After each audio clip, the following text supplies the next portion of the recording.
Are we live? Hey, we're live. Well, we would have been live 20 minutes ago if dumb Matt had hit the button. So let's go back to what I was doing.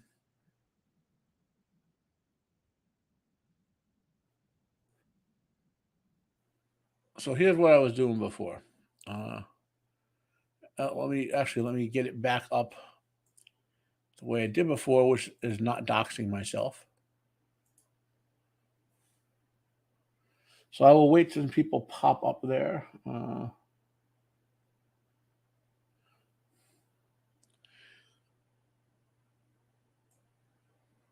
Okay.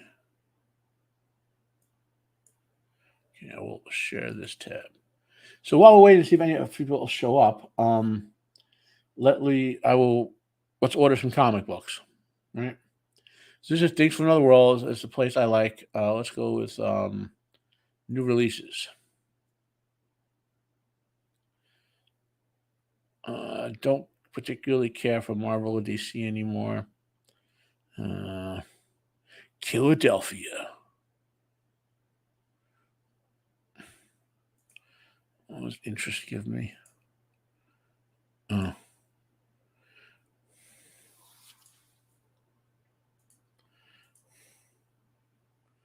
I wish you could exclude, not include.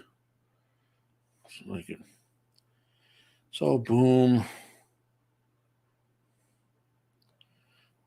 Dark Horse.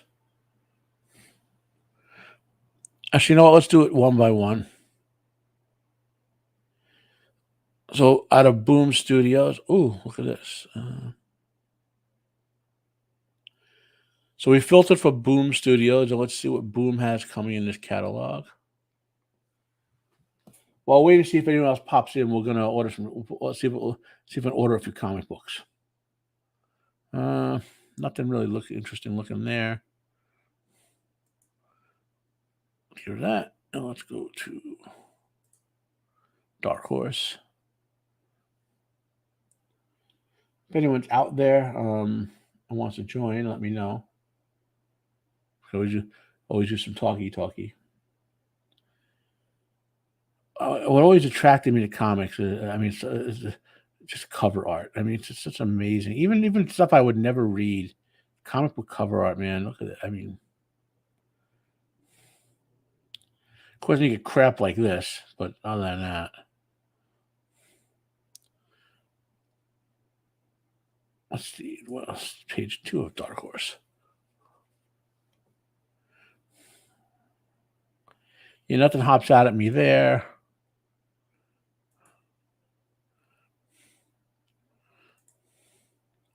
Let's go to Dynamite Entertainment. Dynamite. Army of Darkness Forever. Ooh, interesting.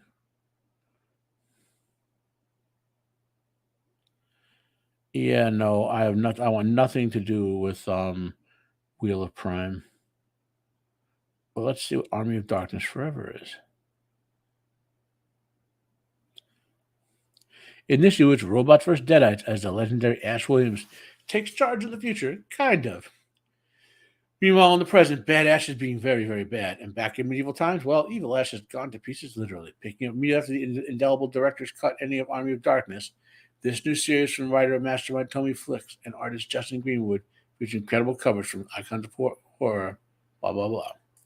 So, for those who don't get that reference, Army of Darkness had an alternative ending where instead of going back to the present time, Ash goes to the future time. And that's what this apparently is about. Now, I'm normally an Evil Dead guy. So let's now this is how the search feature Army of Darkness.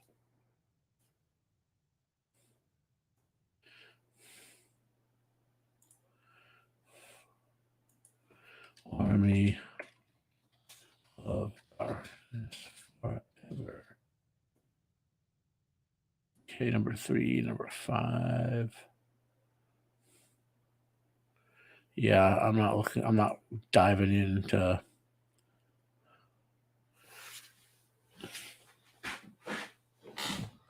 you know what? I'm gonna give it a shot. If I can always hunt down number 1 if I like number 2. So I have 3 items in my cart right now. Army of Darkness number 2, Army of Darkness Forever number 2, Godzilla War for Humanity number 2, and Godzilla Here There Be Dragons number 3. Actually, there might be more.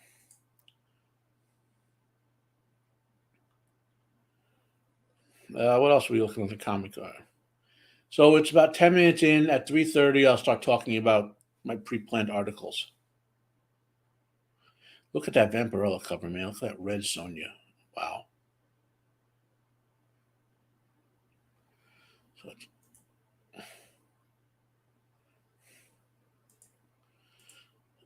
IDW.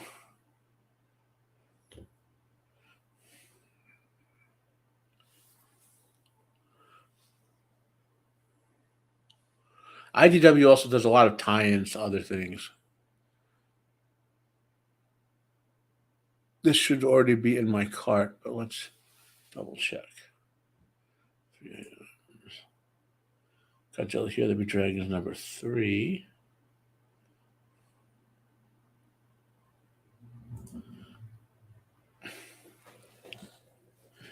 So we need. Okay. So I have Godzilla Here There Be Dragons number 3 and number 5. I already have, as I showed before, number 2. So I've got to hunt down the rest of the series to read it.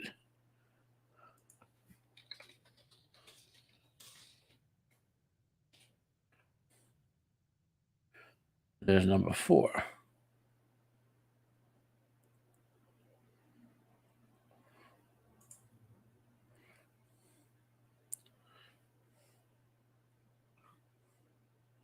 Good afternoon, Jacob and Melvin. So right now, while I wait to see how people pop in at 3:30, I have a couple articles I want to go over, but I'm just ordering comic books for live, so to speak, while I wait. So let's check off IDW. Let's go over to Image Comics. Philadelphia.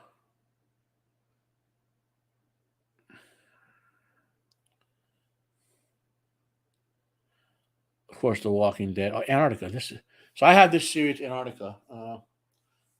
Man, I'll tell you. Where are we? Where are we? Here we go. 1, 2, 3.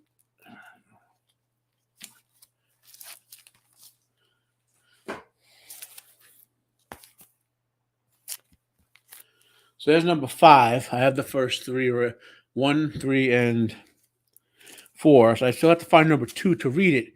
I read number 1 and liked it. It's a sci-fi horror comic. So let's see if they got number 2 back in stock yet. Well, actually, before I even do that,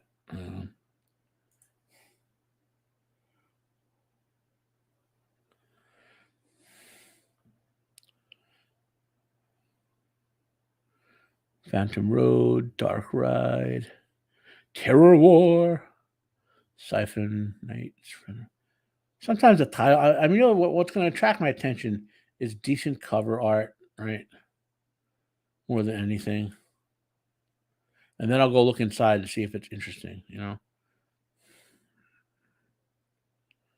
Okay, so Antarctica.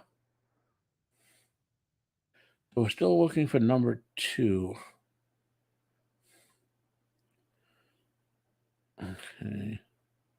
More products. So 8. So we got pre-orders all the way out on this show. So I'll deal with the pre-orders later. But you have to sort out between all the different covers.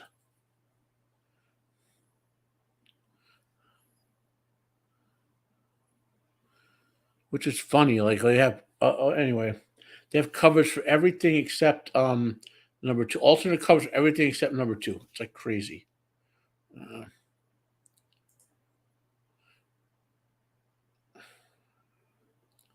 We wanted new releases brand.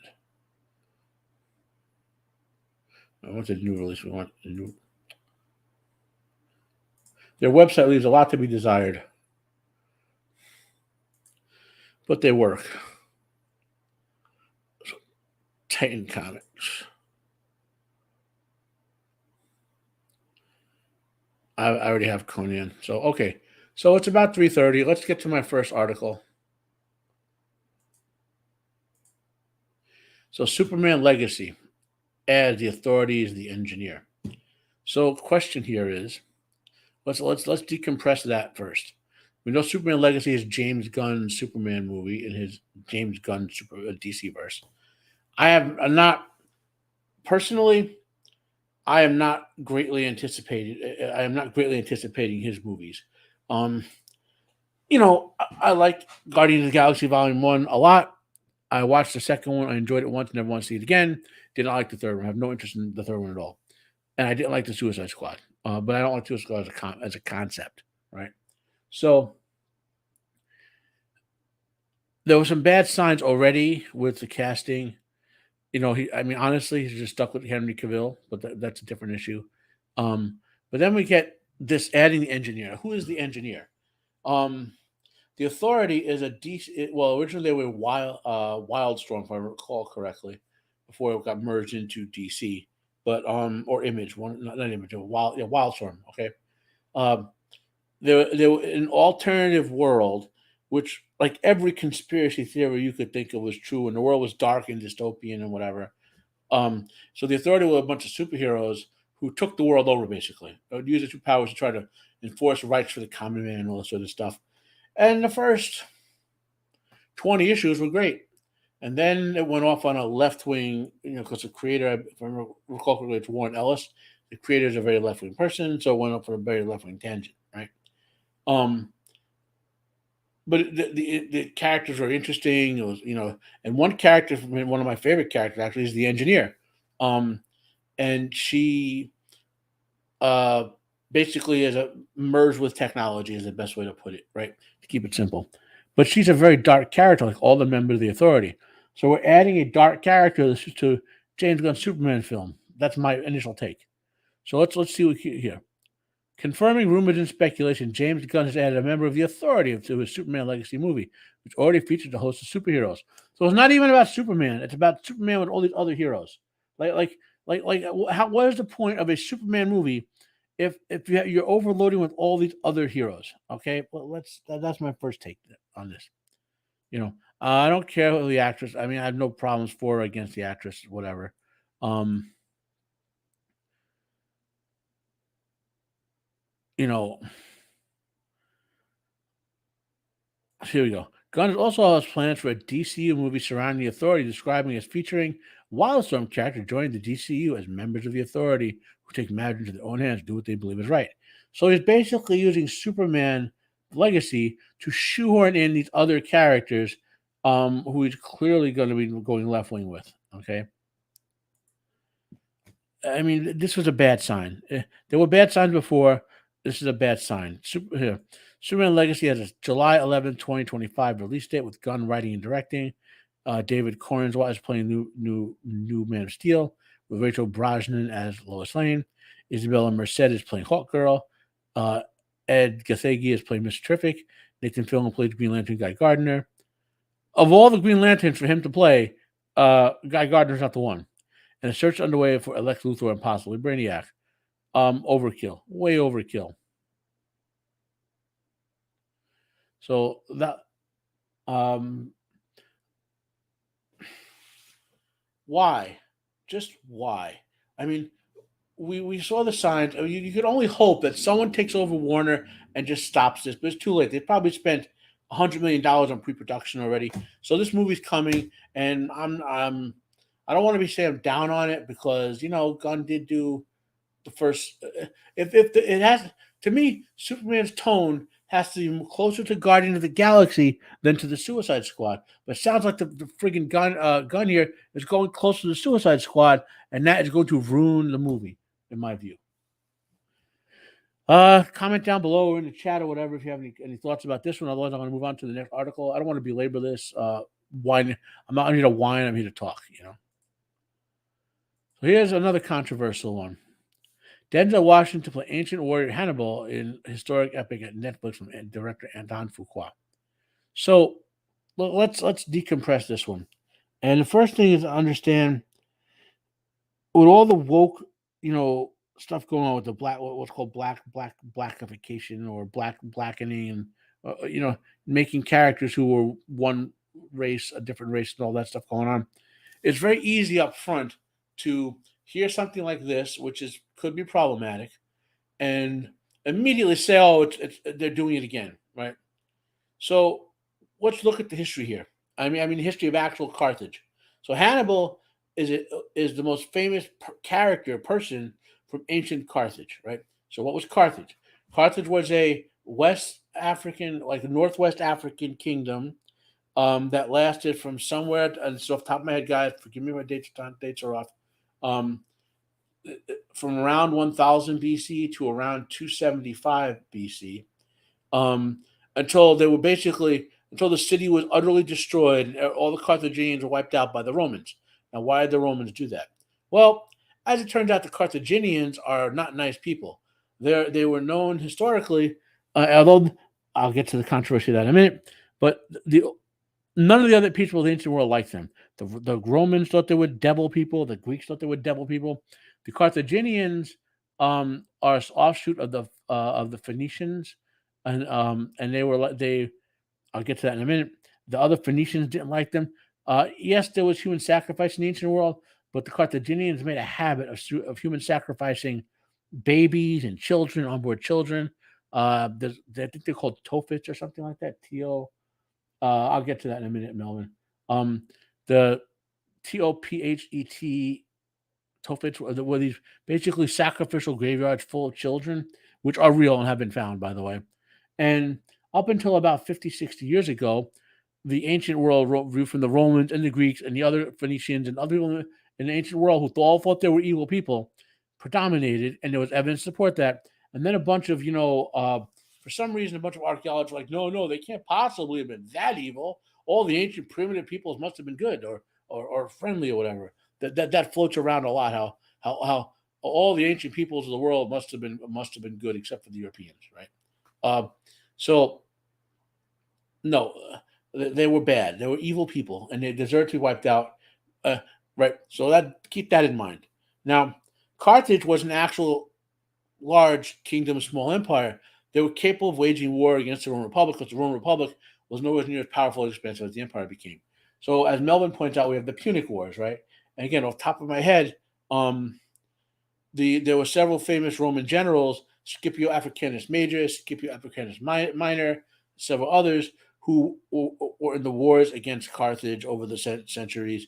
And the most famous Carthaginian general was Hannibal Lorca. And he infamously used elephants to get his troops over the Alps in bad weather and invade Rome itself, right? Ultimately, he was pushed out, and later on by 275 BC, Carthage was basically stone and dust. And the Punic Wars are much more expansive than that. We read the translation of from Latin extensively in high school. I just don't remember it all 40 years later, So where does it get us here? Now, we've obviously cast a black person, a person of sub-Saharan African appearance, to look like in a role that is traditionally thought of as Northern African, Mediterranean African, Middle Eastern African, right? And we know the Carthaginians were an offshoot of the Phoenician peoples, and they were a Semitic people who looked like other Semitic peoples of the Middle East, kind of like Arabs or Egyptians and whatnot, right?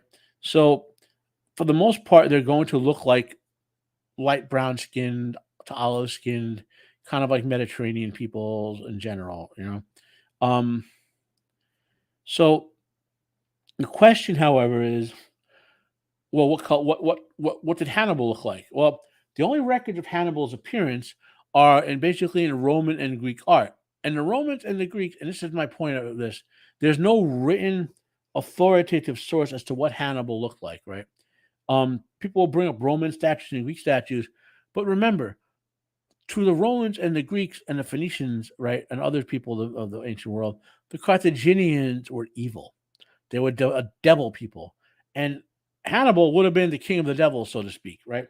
So any artwork featuring him is going to be considered negative artwork, meaning something that is most likely to be not complimentary to him, right? Always an inevitable Pepsi sponsorship, right? Now, I'm not trying to make an excuse for having Denzel Washington, a Sub-Saharan looking guy, play a guy who probably wasn't. But there is no authoritative way for what he looked like. Okay. And so it is within the realms of plausibility that Hannibal could have been black. Why? Because the Carthaginians had a lot more, and the Western Africa in general had a lot more interaction with Southern Africa than, and even Europe, Southern Europe, than Eastern Africa did. Okay. For example, the Carthaginians hired sub-Saharan black mercenaries, or quite extensively used by the Carthaginians. Um, and there would have been normal little intermarriages on the border of the kingdom and so forth. So it's plausible that Hannibal could have been a darker skinned person. Not likely, but plausible. It is not plausible that Cleopatra could have been a darker skinned person. Right. So the real question, whether we know this movie is intended to make a historically accurate documentary style film, will be, how are the rest of the Carthaginians portrayed?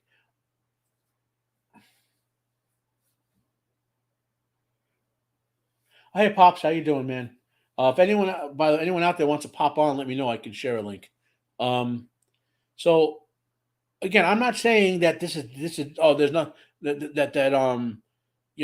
is not going to be a blackwashing of history or whatever. We don't know, but we need to analyze ourselves in this woke era to make sure that we're not default considering everything to be just touched by wokeness and destroyed. You know what I mean? So, and Anton Fuqua has done good movies. Glory is a great movie. Training Day was a really good movie. All right. At Denzel Washington, some like him, some don't. I happen to think he's a good actor. He himself seems to be anti woke. By the way, if you listen to some of his comments, he's not happy about the woke. He wants to play original black roles more than he wants to play. So what we have to see is maybe Hannibal and his family going to be black, and the rest of the Carthaginians going to look Middle Eastern Semitic peoples. We'll have to see, and it's worth seeing. It's worth. This is something that I would not lose your mind over this quite yet. The way you should lose your mind over that Cleopatra atrocity, for example. You know. What else did I say about this? Let's look at the article here. So we know Denzel Washington's playing ancient General Hannibal, not ancient warrior Hannibal. Okay, so according to the official logline, the historical movie is based on real life warrior. No, he's real life General Hannibal, who is widely recognized as one of the greatest military commanders in history. That's true. The film covers the pivotal battles he led against the Roman Republic during the Second Punic War. Okay. Hannibal invaded Italy while riding a northern African war elephant. Under his lead, the Carthaginians won key victories against the Romans, allowing Hannibal to occupy the majority of southern Italy for 15 years. Sort of true. Eventually, Hannibal was defeated by the Romans at the Battle of Zama after they counter-invaded North Africa. I believe the Battle of Zama. I'll talk about that in a second, Pops. The Equalizer movies. I believe the Battle of Zama. Again, it's been 30 years since I translated this stuff. Was one of the battles was Scipio Africanus Major defeated Hannibal's armies. I want to say, but I'd have to look that up to confirm. Washington will next be seen in the war epic, the upcoming sequel to Ridley Scott's Gladiator. Okay, that movie had to pause production in Morocco during the Syrian strike. That movie apparently is about Maximus's daughter or something like that. I don't, whatever. Ridley Scott hasn't done a good movie since like The Martian. Pops, on the Equalizer movies, I am a big fan of the old 80s Equalizer show.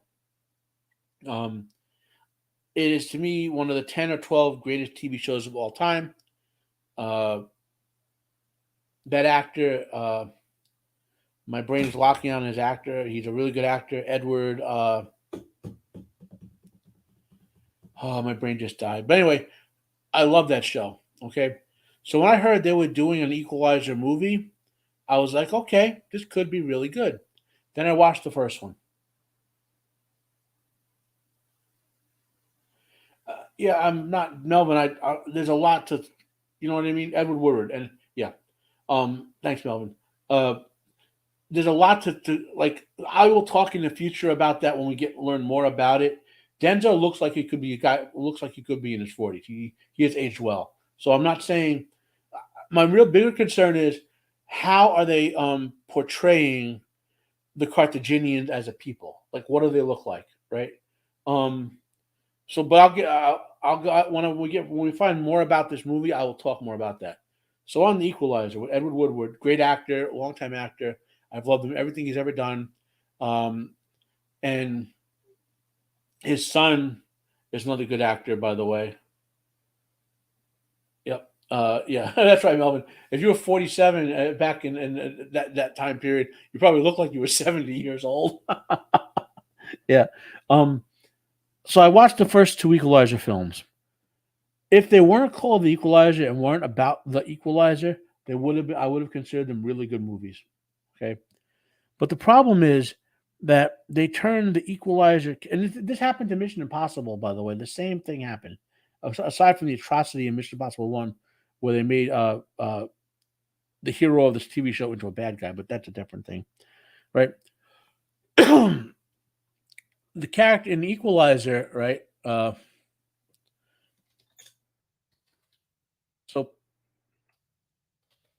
the premise of the Equalizer is that there's a retired spy, right? A retired spy, Robert McCall, right? Who's he still could technically work for the CIA, but he's very burnt out. He's fine, he knows he's done some good in the world, but he has to do very dark things to do that, right? So he decides he's going to pay back some of those dark things by using his skills and his wealth and his assets and the people he has, um, to help regular people struggling against things that even the police can't deal with, right?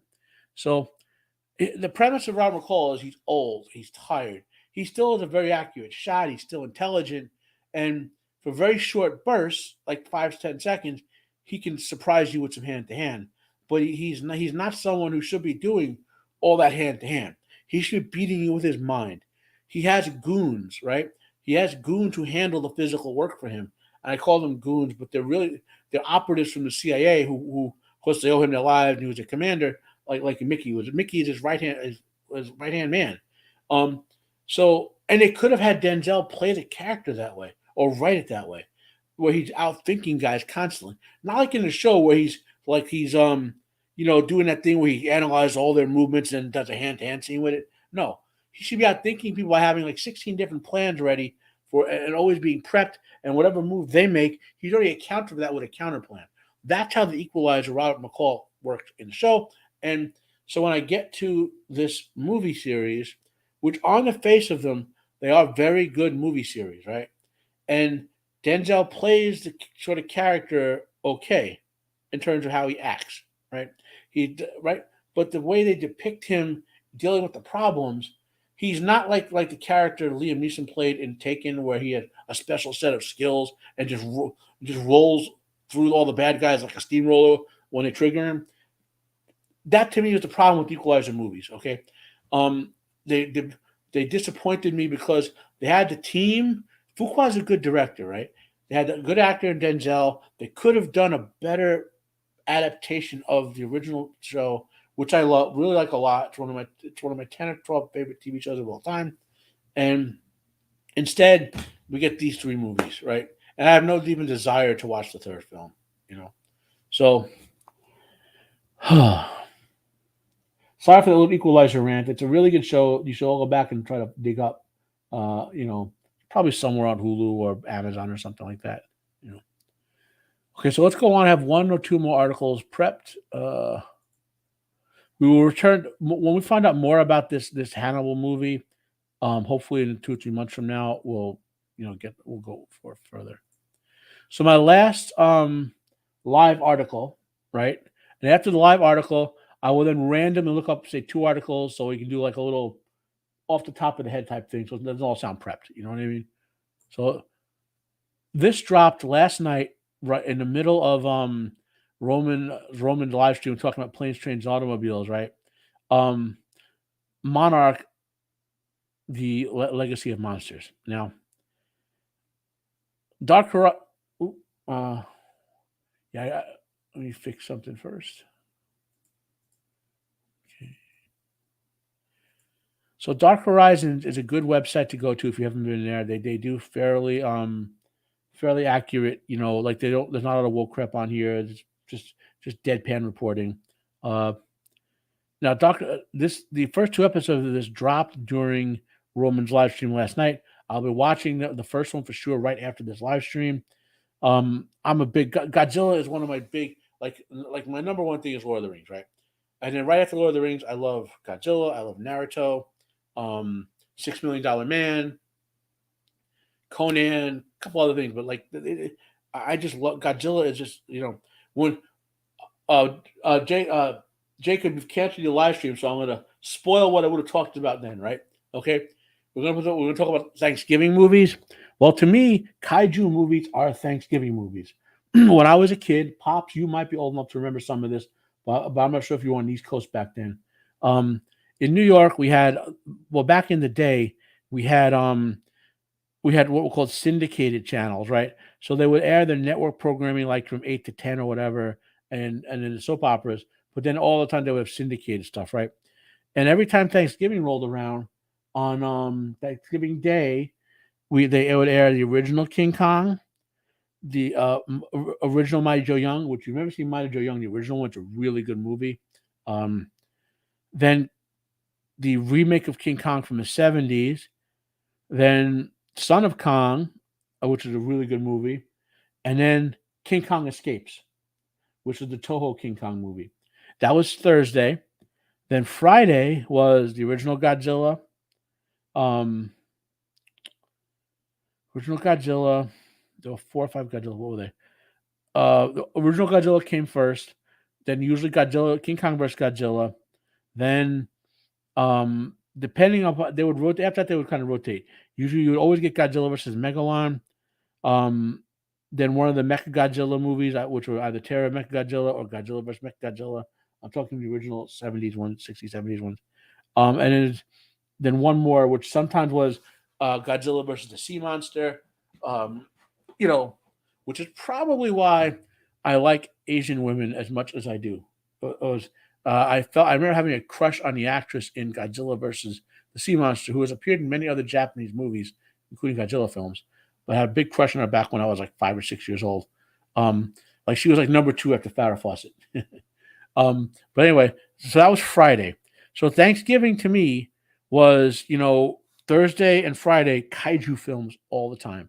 So when I think of my holiday movies, Thanksgiving films, um, I will always think of kaiju films first. You know. So that being said, and obviously I'll be talking more about Godzilla minus one when I get access to a copy of it in another couple of weeks, right? So Monarch Legacy of Monsters came out. So what is Monarch Legacy of Monsters? It's a TV series that starts right after the original Godzilla 2014, right? And takes place in the aftermath of that, right? Um, it stars Kurt Russell, so it looks like they're doing a good show. So let's go to the article. The full so the full slate of reviews for Apple TV series, it's on Apple TV. Monarch Legacy of Monsters are out, and the show continues to pull in excellent scores. So let's look at that. Okay. So now Rotten Tomatoes is a fake site, but let's just see if there are any fan reviews of this yet. Godzilla, Monarch, sorry. Monarch Legacy of Monsters. So the show critics are 90% in favor. No audience score yet. There was an alternative to sorry, forgot to share it. Sorry. So the show here's the Shill critic score, right? there was an alternative to Rotten Tomatoes. I can never remember the name of it.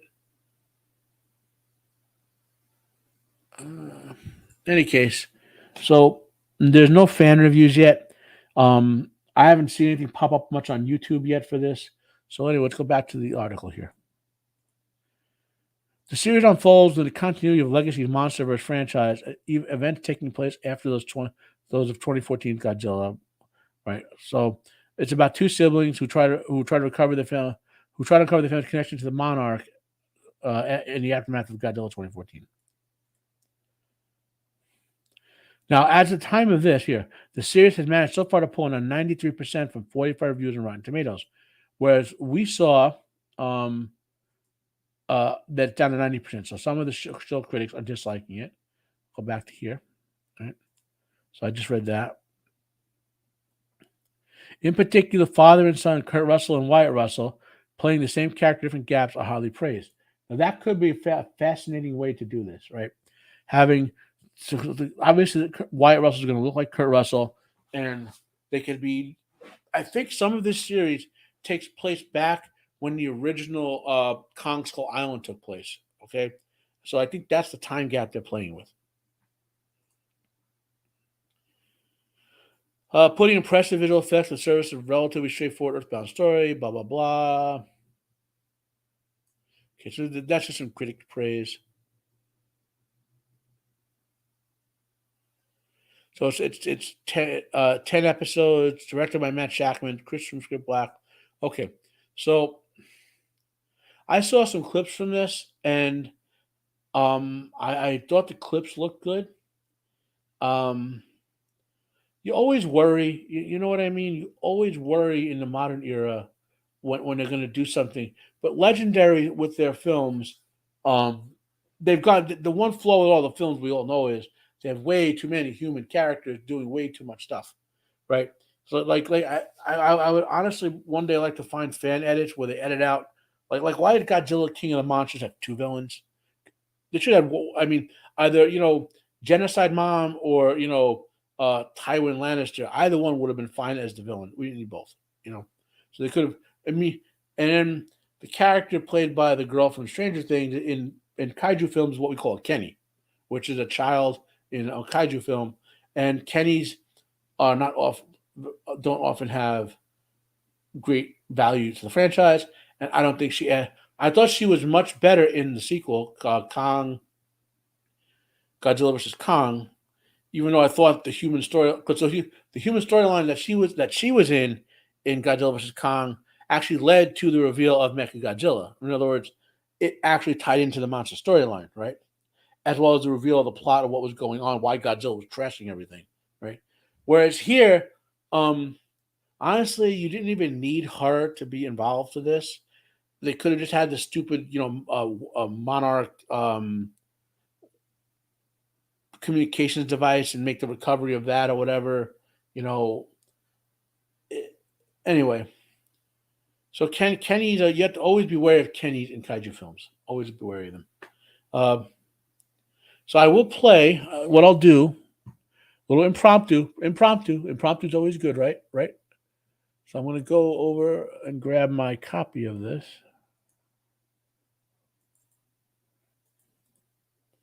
I will copy.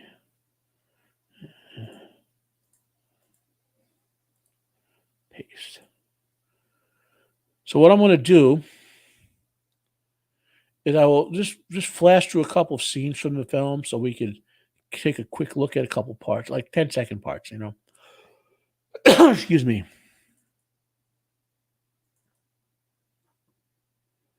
Gotta mute that.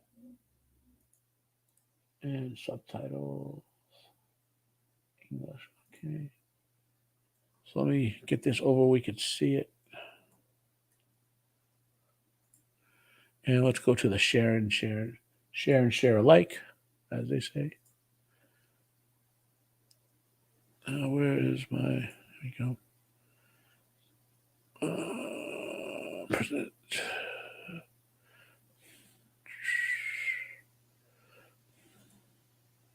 Present a Share screen window. So this is, if you could see it. So this is the opening to. It's obviously muted. This is the opening to Godzilla versus Monarch. Look at the monsters. A little bit of flashback. It looks like a flashback to the Kong versus Skull Island bit there. Let's skip forward. Take a quick look forward.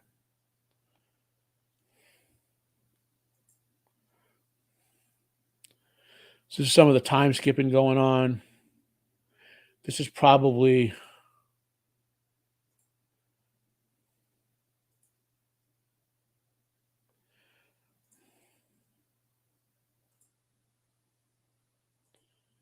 Do we see any other monsters in this first episode? Probably.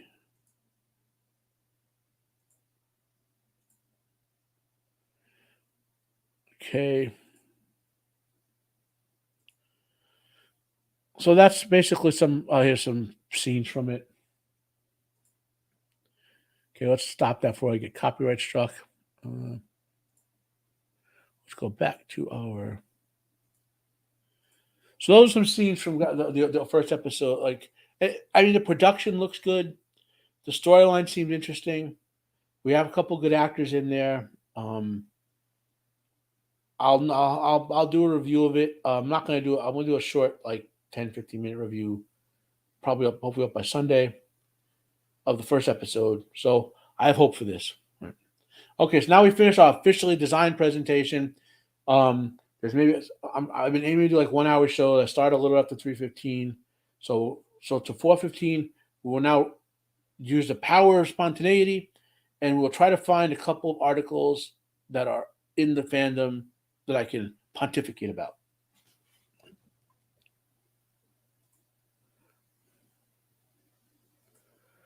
So let us go look to entertainment news, Fandemonia. Anything interesting looking on Fandemonia? Nope. Nothing I want to talk about spontaneously.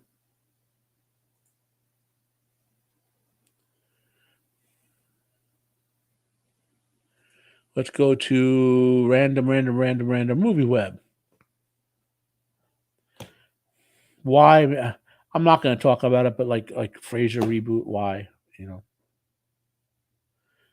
Oh, here we go. I got one I can talk about. So apparently Pedro Pascal, has been cast as Reed Richards because Kevin Feige thought it was too white. Now this guy Krasinski does look like Reed Richards, okay, and he's an actor who really deserves a bigger role. Although I'm glad, but Pedro Pascal. This is the thing, and I hate saying it this way. Latino people are what we call conveniently white people. When you need a white guy but want to be diverse, you get a Latino.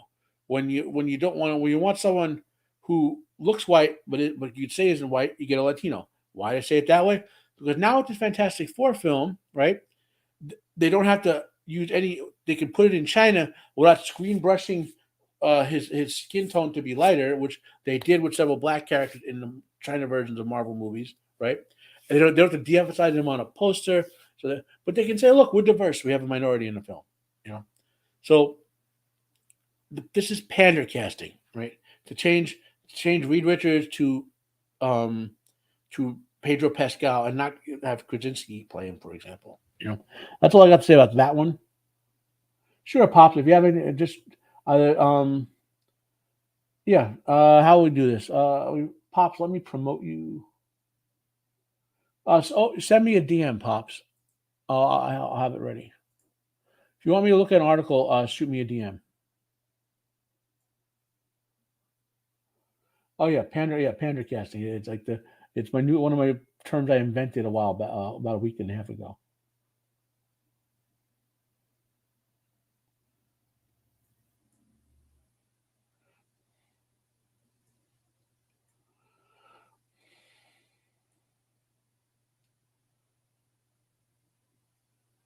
What's the name of the series there, Melvin? Because I will freely admit I will watch Karen. I will give Karen Gillan one episode to wow me for pretty much anything. Douglas is canceled. Did I hear about that? Let's take a look together.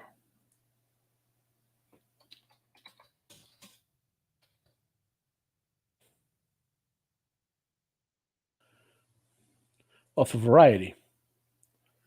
So Karen Gillan and Hugh Bonneville to star a new cancel culture dramedy from Stephen Moffat. Okay.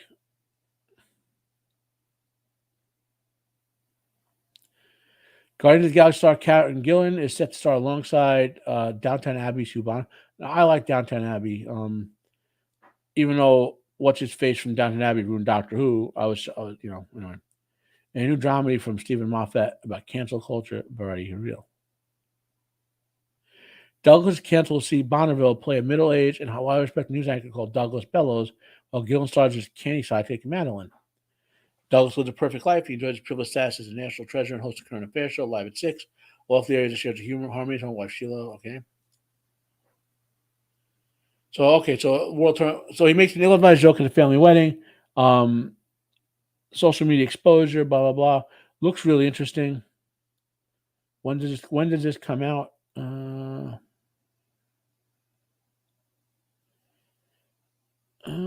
Premiere UK streamer.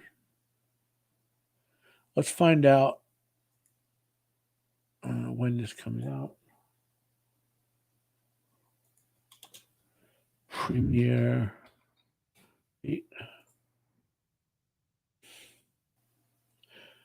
Okay. This is off of Geek Town. ITV orders comedy drama Douglas. So it just went to order. So I mean, we'll probably see it sometime after next summer. Okay. So that's pretty good. I got to say, Geek Town is one of my links. I have a humongous amount of these entertainment news thingies. So let's find another article. Let's check out Cosmic Book News. I already talked enough about Superman Legacy. I don't think you can bulk up enough to matter. Oh, here we go. More pander casting. Tyrone Magnus has a great. A matter of fact, I will share it. Okay. If you guys have never seen a Tyrone Magnus video, he's a reactor who does a lot of stuff. But I will share his. Here you go. He really goes off on this casting, right? And he's a big Marvel fan, comic book fan. The opening to his video is just hilarious. But anyway, Stephen Yeun does not look anything like the Sentry. What is the Sentry supposed to look like? Well, let's find out.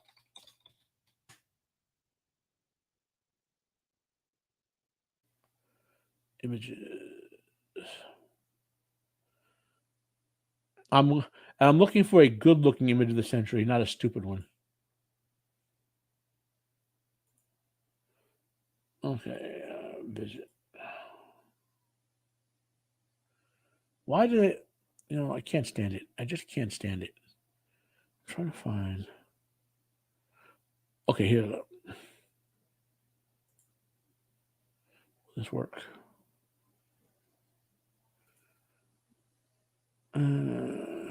Nope. I hate this. Like, I just want. Okay. So this is the Sentry versus Hulk from World War Hulk. Now, let me understand this. My preface: the Sentry as a character, the original miniseries was okay to good. As a one-off character in an alternate Marvel universe, I was fine with it.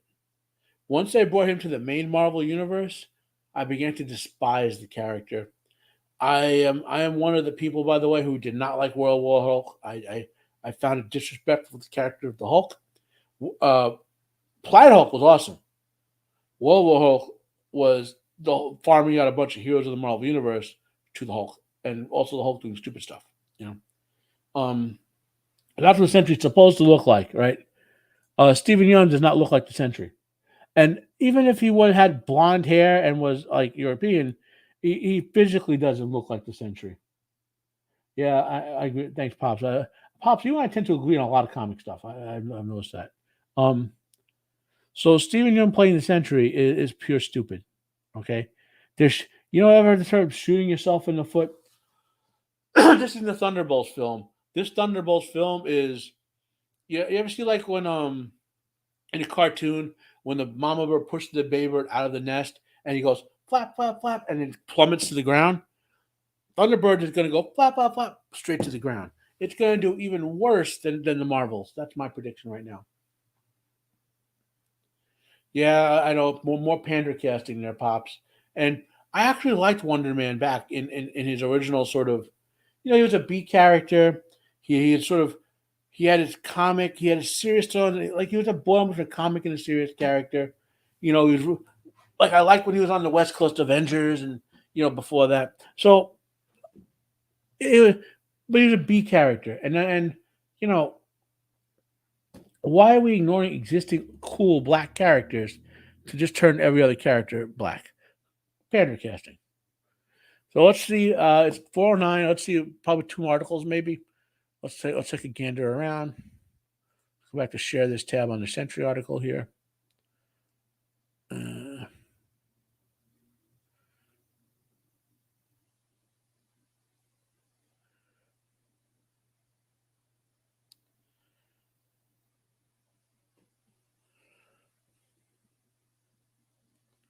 and the reveal of this, by the way, was from Kirkman, who who Yun called and told him he went for a Century casting, so to speak, right?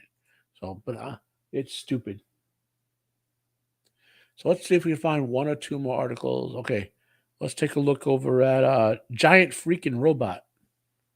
We already talked about Pedro Pascal playing the.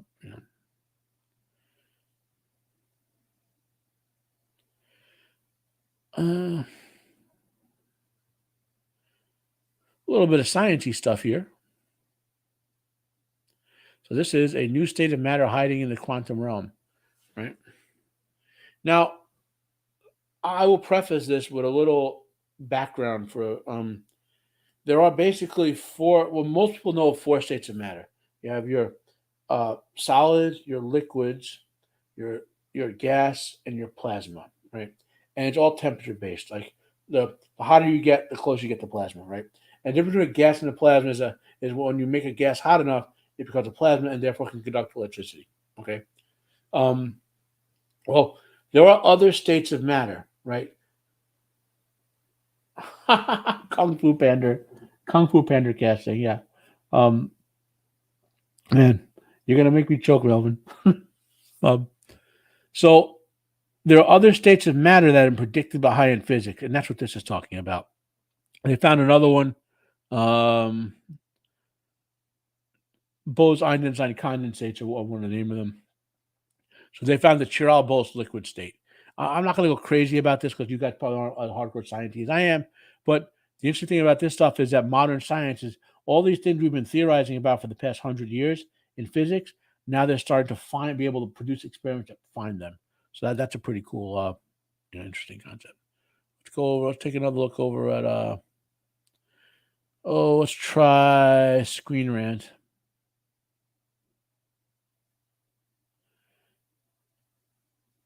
Oh my god,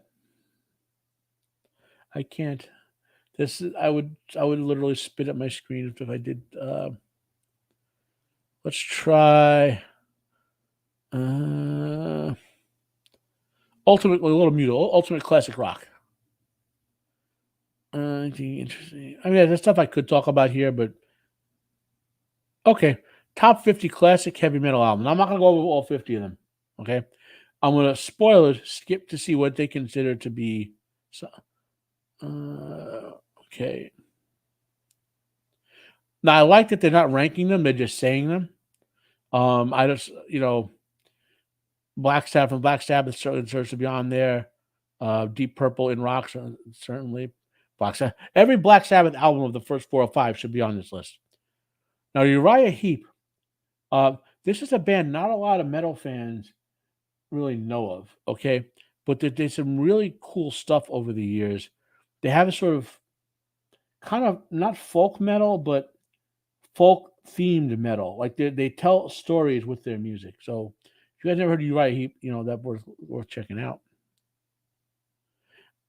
Black Sabbath, yeah, Deep Purple. You can see who's on this list just by you know Boys the Cult, another great band. We talked about Godzilla before. They did Godzilla. Okay, um, they're probably their best song or my favorite one. Um, Five Unknown Origins, Astronomy. My favorite Boys the Cult song is Astronomy. But there's a lot of great ones. You know, another band you should all check out. Yeah, we can. Oh, speaking of Judas Priest just released a new single.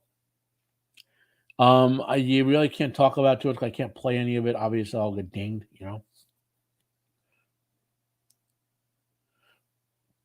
Overkill. Motorhead, another classic band. But Heaven and Hell is when Ronnie James Dio, joined Black Sabbath. Again, really good stuff. I liked his first two albums a lot, but there are no bad Black Sabbath albums. Iron Maiden, classic stuff. Yeah. I mean, you can tell the same seven people over and over again for the most part. Okay, well, 4:15. So let's get one more article. Unless anyone have a suggestion out there, otherwise, I am going to find one more article. Let's try Variety. Nope. Let's try Bloody Disgusting.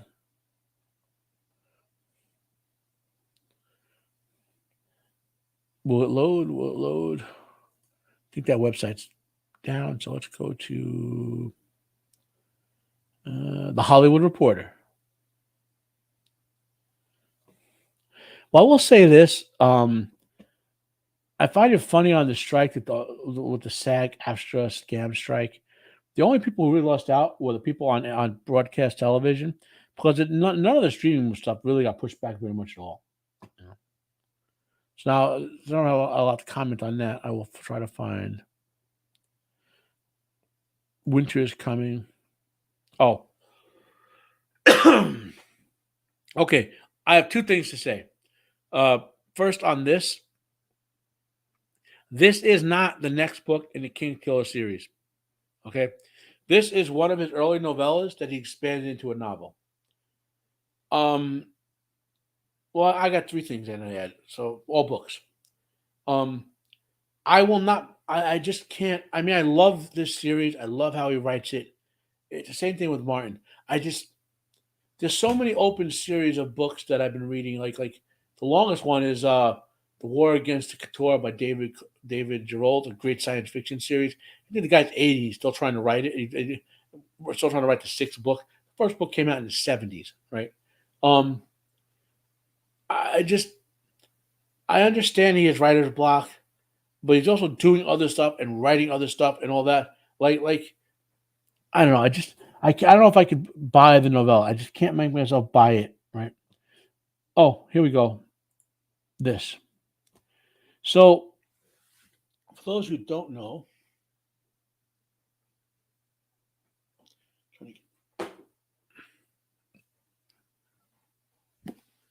this is the letters of J.R.R. Tolkien. If you want to know Tolkien's thoughts on stuff, yeah, well, I think Melvin, he was always woke. He was, I mean, you got to understand a lot of the writers that we like stuff they read, they're left leaning in politics and thought, Melvin. I mean, it's the reality of it. And you still kind of enjoy most of their works. You know what I mean? Even Robert Jordan, he wasn't, how do I put it? He wasn't like left like the woke people are. But if you go read Jordan's, Jordan was a self-proclaimed feminist. I mean, a lot of writers just were left. A lot of artists are just left leaning, and that's just a lot aren't, but a lot are. Anyway, so the letters of J.R.R. Tolkien. If you want to understand Tolkien's mind, this is the book to get. Right. And these are Tolkien wrote a lot of letters to a lot of people. I will be getting a updated copy of Letters from Father Christmas, with all the letters and art that he wrote for his kids when he sent them his kids and grandkids letters over the years. But what are we talking about here? If we go back to where we were, they're releasing a revised and expanded edition of the Letters of J.R.R. Tolkien that add over 100 more letters, right? So you'll get more insight into the great professor's work. And the problem here is that word revised, right? I am very leery of of revising anything, you know. I mean, I'll probably get it, right? Because I don't think the estate will let them actually change the text of his letters, right? I don't think they'll let him do that. But I'm very I want to see, and I mean, I don't have the time to go letter by letter and compare word to word, but um I will get it, but for people who aren't hardcore Tolkien fans, maybe wait 2 months or so because it's worth reading just to see if they ruin it with any wokeism, you know. And anyway, back to okay, the last book thing to mention. Let's go to Jim Butcher. So Jim Butcher finally put out the third book of his Cinder Spire series. Oh yeah, that's true, Melvin. Like I'm basically like a kind of libertarian centrist who like has some right wing stuff. Mostly, like I would be technically be in the old parlance center right, right? In terms of my viewpoints. Now I'm apparently, hardcore right wing because everyone who is not hardcore left is to the right. You know. Anyway, so Jim Butcher put out the first book of the Cinder Spires in 2015. Uh, The Aeronauts Windlass. It's a really good book, and he's been writing other stuff. He around it. Plus, he had a lot of personal issues that delayed another divorce, two divorces. I think since he wrote this book, he was divorced twice. You know, so I'm very enthused about the finally getting the second full book, the third book because there was a novella in there, but the second book too, the Olympian Affair. I love the world he created in this. Basically, it's a sort of some sort of apocalypse occurred where people had to hide in these cities high on spires above this death cloud that was down below. And they've been up there for thousands of years. And they have airships that they fly around on because it's death to go below that cloud. And then that's how the first book opens up. You can only imagine what they find some things out, you know. So that's something I'm enthused about. And I think that's the last of my content. 422. Anyone have any suggestions? I'll do one more random look up. Empire. Oh God, here, yep, here. Okay, I'm a big fan of Lee Majors. Yeah, most of us read the first Cinder Spires book back in the day, Melvin. It was good. It's an enjoyable book. I think he had just finished up Codex Alera, and then started that, and then obviously got tied up with a bunch of other stuff. But anyway, so here's my last article, a bit ranty. I am a big Lee Majors fan since I was a kid. $6 Million Man, I love that. Really love the Fall Guy. Very fun comedy action show. Ryan Gosling. More and more, I cannot stand Ryan Gosling. I don't know why. It's just the way it is, right? Um, Pops, you were the guy who I think was it you who alerted me to the fact that this movie exists? And I said, and I was like, oh God, no, please don't ruin the Fall Guy. But they're gonna ruin it. They're just gonna ruin it. Um, I can't imagine Ryan Gosling doing. He doesn't even look like the right way for the role. If this is what he's supposed to look like, he looks too chiseled. He looks, Colt Seavers, who's Lee Majors played in the Fall Guy, looked like an everyman. Now, obviously, he was in shape, but he looked like an everyman. Yeah, I agree. I agree, Melvin. That's pretty much the nature of the beast. Maybe the action figure looks wrong. Let me let me risk let me rich copyright strike. Oh, Pops, you missed while I'm finding the Fall Guy here, when I opened the stream, I was on looking up comic books, choosing comic books to buy from things from the World Comics. So if you go back and listen to the opening 15 minutes of the stream pops, you'll get some cool, see some cool comic talk. The Fall Guy TV show trailer.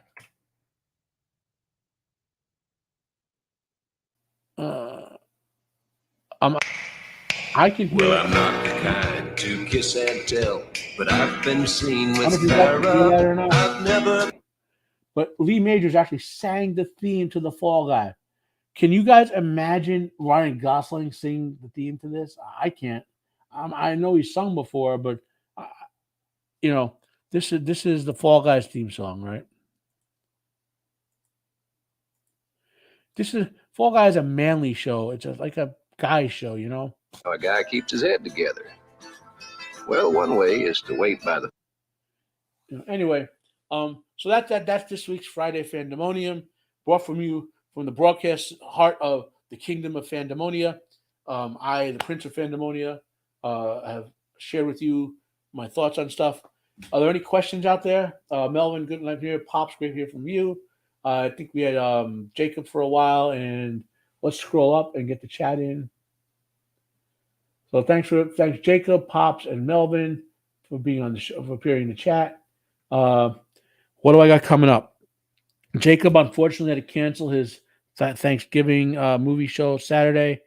So there's nothing there. Next week I think I'm on Roman of the Empire's show, Thursday show, if it goes on, and then I'll be watching and doing a review for like Monarch. Matter of fact, what I'm gonna do is I'm gonna get that damn game Wheel of Prime episode 8 review over with, then cleanse my palate hopefully with Godzilla Legacy of Monsters episode 1. So that's what. So I'll handle my dinner, then I'll do that, and this will I'll be able to purge it completely from my soul. I just had on Jacob. We did some great shows. We did Band of Brothers last Saturday on Great Jacob's show. Was it Saturday, Jacob? Yeah, and before that we did a great show about John Hughes, John Wayne films. I really enjoyed that Jacob. He has a nice crew on to talk about the movies and shows. We have a good synergistic vibe there. So should Jacob survive any raccoon invasions, Anyway, that's the show, guys. I don't have someday I will be more advanced enough to get a theme song and an intro and outro and all that. Someday. Till then, farewell from Fandemonia. This is Matt signing off on Rebel 73. Have a nice day.